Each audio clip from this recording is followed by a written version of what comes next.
ஒழுங்காயிருந்த மனிதன் மனதில் குழப்பம் ஏதுமில்லை. குடும்பம், மனைவி, அண்ணன், தம்பி, கூட்டம் சிறிதும் இல்லை. ஆசை பாசம் காதலில் விழுந்தான், அமைதியை காணவில்லை. அலைந்தான், தவித்தான், துடித்தான், மடிந்தான், யாருக்கும் லாபம் இல்லை.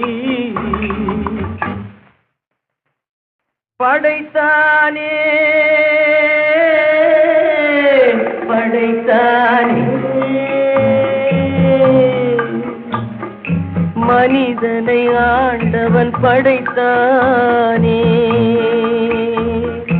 வளர்த்தானே